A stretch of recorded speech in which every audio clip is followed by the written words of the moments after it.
Hello everyone, this is Gail from Gail's Upstairs Studio. I hope you're all doing well. I have started decorating for fall, and I like decorating with different colored pumpkins than what you would see in nature.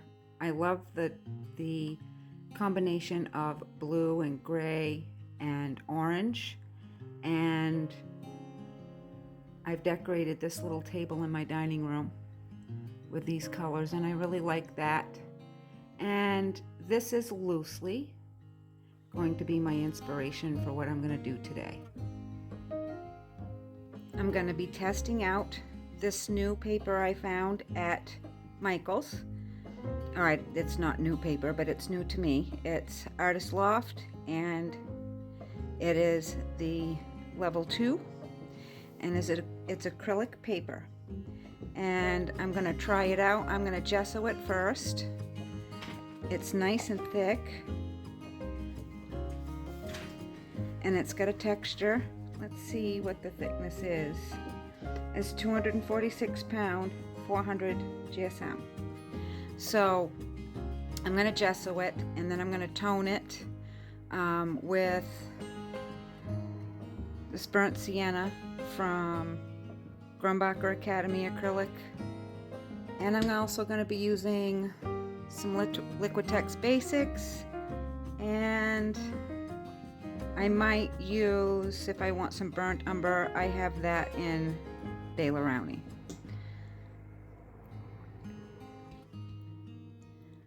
So let's see what we can do.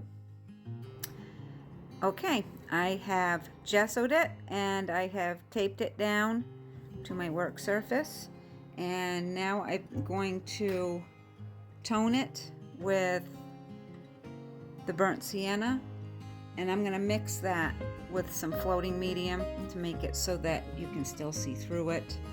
You're actually not going to see a lot of this through the painting. It's just basically an underpainting, but you'll see some of the glow of it come through, which is some of that orange warm feel, like in the tablescape downstairs. And I'm also going to be using these long handle brushes, which I usually don't use when I'm working on a table surface, because I can't get far away and be at the end of my brush.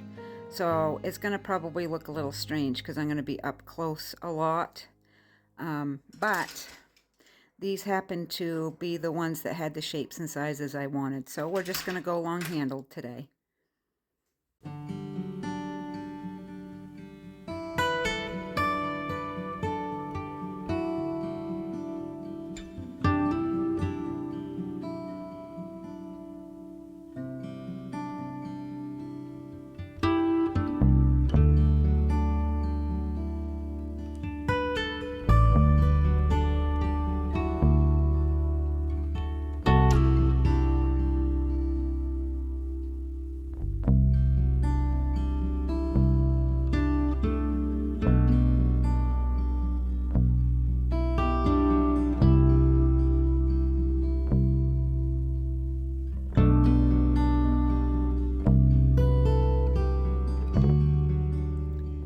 Right now this looks really messy, but it isn't going to be shown. There will be some glow showing through some of the other paints I use, but even the background is going to be on top of this.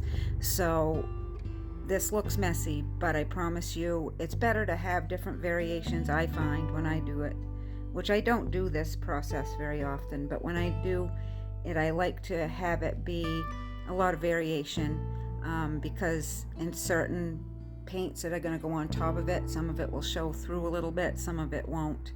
But now we just need to let this dry for quite a while because there's a lot of floating medium in it.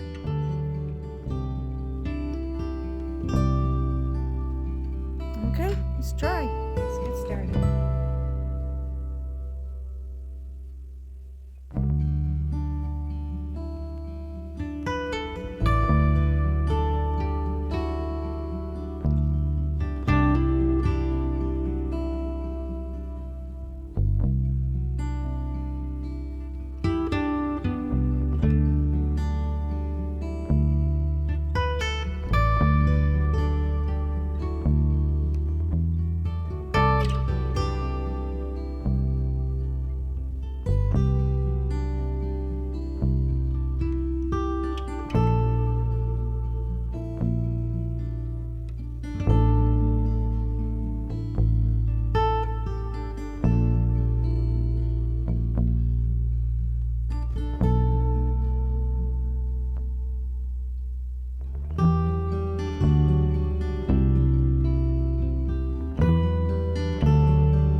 we are, everyone. The composition is a little tiny bit off. It's a little further over here than I wanted it to be, but if I decide that I'm going to frame it and sell it or anything, I can trim it down, put it in a mat. But I love the colors. I think I accomplished what I was after. I don't know if it's showing up on camera very well, but the burnt sienna, the orangey glow here, is showing up very nicely through the gray, and it automatically is warming everything up in front of it. So it looks fallish. It looks, I really love it. I love the way this blue came out. It's exactly what I was after. And this paper worked great. I didn't have any trouble with it at all. It has remained flat. I taped it down. It's dry now. It never buckled. And it has a little bit of a shine, but not an extraordinary amount. It's still pretty flat, which I like. And I don't know if I'm going to keep this or if my daughter is going to wrestle it out of my hands, but there's our project for today. I hope you enjoyed the video, and I'll see you next time.